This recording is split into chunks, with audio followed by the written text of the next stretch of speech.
É muito bom estar aqui com vocês, parabenizar aqui a organização, o Estadão, os patrocinadores, cumprimentar meu querido amigo, parceiro, que tem feito um trabalho muito importante junto com a Prefeitura de São Paulo, nosso querido Tarcísio de Freitas, governador de São Paulo, cumprimentar o Eurípides Alcântara, nosso diretor de jornalismo do Estadão, nossos deputados que estão aqui com a gente, Tomé Abduche e o Rui Alves, Marcelo de Comunicação, Fernando da Justiça, meus secretários, também o subprefeito aqui da Lapa, o Pepe, enfim, cada um dos executivos, empresários, especialistas do setor de mobilidade, os amigos da imprensa, senhoras e senhores.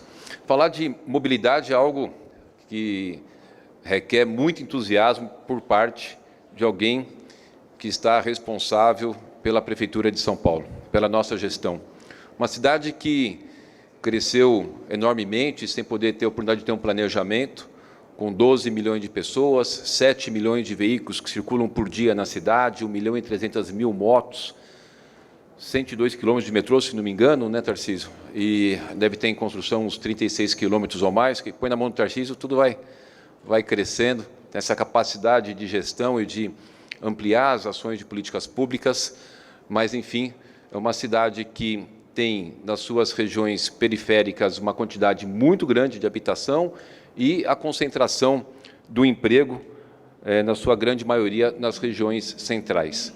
E é por conta disso que os nossos desafios aumentam cada vez mais e associando a toda a questão da mobilidade, o que a gente não pode, como responsabilidade de cada um de nós, cada um dos senhores, cada uma das senhoras, cada um de nós, a questão do meio ambiente e da sustentabilidade.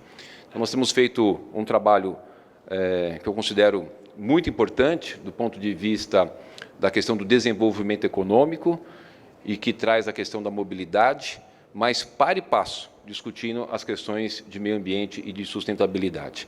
Nós temos algumas ferramentas legais que estão dando a sua contribuição para essa questão da mobilidade, como, por exemplo, o plano diretor, a lei de desocupação do solo, as ações de incentivos, enfim, uma série de questões. Ações de incentivos, por exemplo, no incentivo para os veículos elétricos. Nós temos uma lei na cidade de São Paulo, onde a gente devolve uma parte da nossa cota-parte do IPVA, de mais de R$3.000 para quem tem veículos elétricos. Estamos fazendo a substituição dos nossos ônibus e também muitas obras na área de mobilidade que melhora a qualidade do trânsito, como, por exemplo, o maior programa de recap da história da cidade.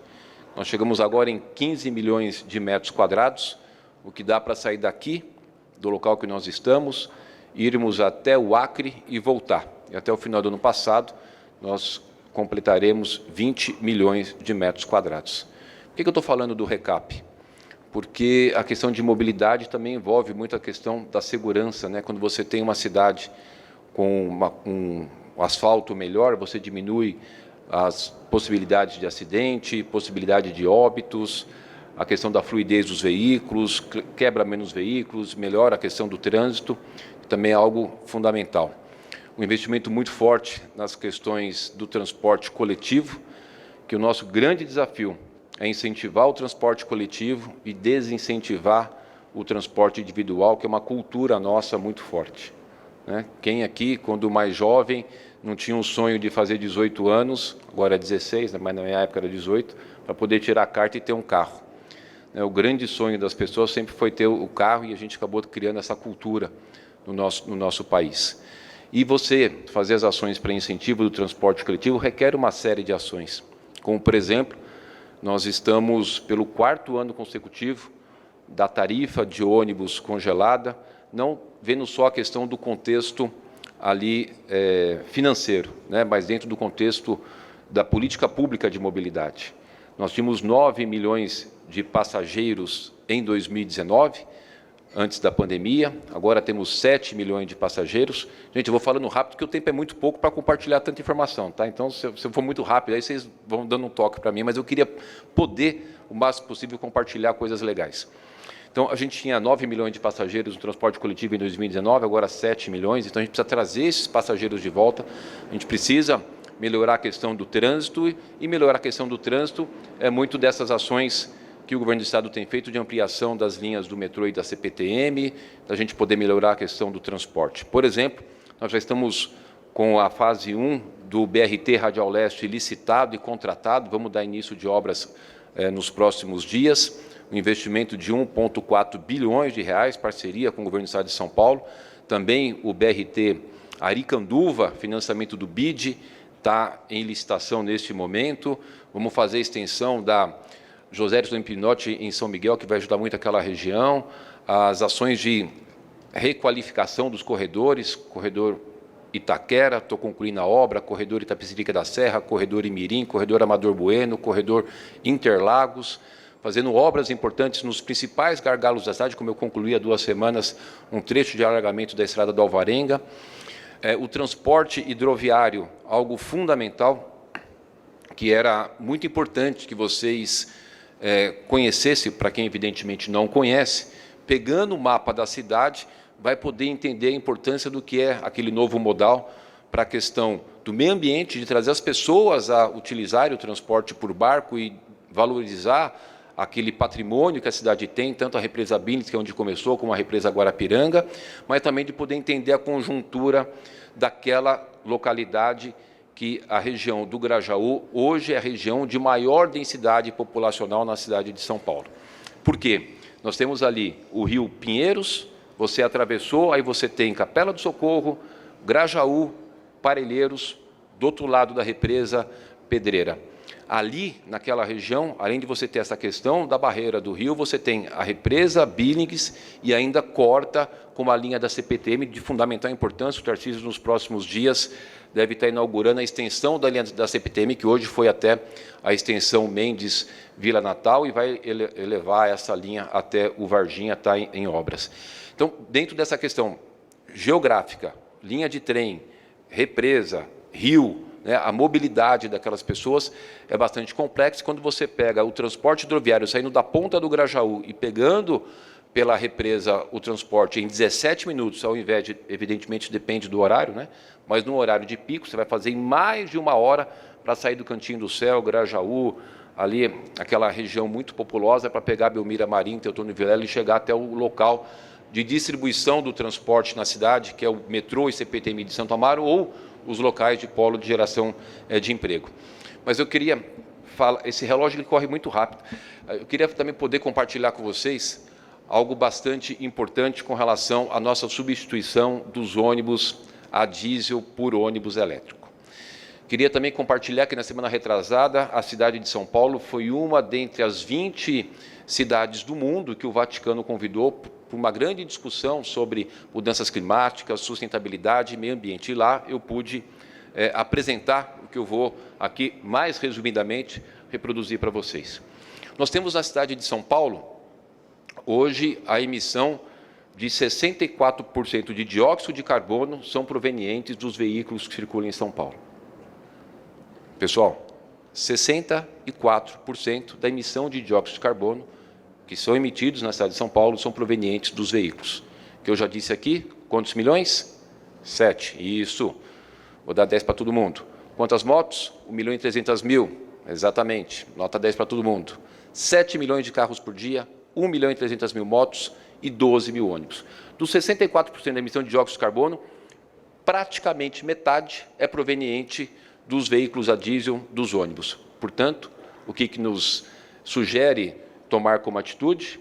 Substituição dos veículos que hoje estamos substituindo por ônibus elétrico. Não por amor ao ônibus elétrico, mas porque a tecnologia é disponível, amanhã pode ser hidrogênio, pode ser outra tecnologia. Mas substituir os ônibus a diesel por ônibus não poluente. Tanto é que nós fizemos uma portaria proibindo que as concessionárias, as 32 concessionárias do transporte coletivo, façam aquisição de ônibus a diesel na sua substituição. Por quê? O nosso contrato rege que, a cada 10 anos, quando o ônibus completa 10 anos, ele tem que substituir esse ônibus. E o que a gente fez? Então, a gente proibiu de que, quando ele for fazer essa substituição, ele faça por um ônibus a diesel. E aí a gente vai fazendo um trabalho, junto com as concessionárias, de substituição desses veículos para veículo não poluente. Então, tem vários avanços. Falar um pouquinho da questão da bicicleta. A Veleda está aí, sempre anda de bicicleta. Nós temos 700 quilômetros de ciclovia na cidade. Estamos fazendo 300 quilômetros no nosso plano de metas. Desses 300, eu acho que eu já fiz uns 100 e pouco, devo completar o restante da meta até o final do ano, mas, em síntese, não tenho agora de cabeça aqui o dado atualizado de hoje, mas em 2021 eram 700 quilômetros de ciclovia e a nossa meta é 300 quilômetros, devo estar na metade da meta ou caminhando para concluir. Então, dentro desse contexto, a gente poder fazer as ações de melhorar o viário. Vou dar início agora na obra do túnel Sena-Madureira. Vamos licitar a extensão da Roberto Marinho, quando a gente fez a emissão de CEPACs dentro da operação urbana Água Espraiada. Enfim, uma série de ações que a gente está desenvolvendo, como semana passada eu dei início na retomada das obras do túnel Chuque-Zaidan, que passa sobre a Avenida Cecília Lotenberg, 376 milhões. Um conjunto de ações na cidade bastante importante. E, somada essa questão da mobilidade, só compartilhar com vocês algo que eu acho de fundamental importância, é que numa cidade que foi feita de uma forma onde se fala que é a cidade da selva de pedra, que na verdade não é, porque nós temos hoje 54% de área de cobertura vegetal, mas tendo em vista a concentração nas regiões mais centrais de impermeabilização, a gente tinha muitos alagamentos, muitas enchentes, como vocês sabem disso. Ali no túnel do Anhangabaú enchia de água, demorava horas, vários locais da cidade a gente tinha esse problema. Com uma ação muito forte de investimento, nós hoje temos um número de alagamentos na cidade muito menor, né, e os locais que têm alagamento ainda tem, não estou falando que está tudo resolvido, tem muita coisa ainda para fazer, eu sei, cada um dos senhores e das senhoras sabem, mas a gente conseguiu evoluir bastante.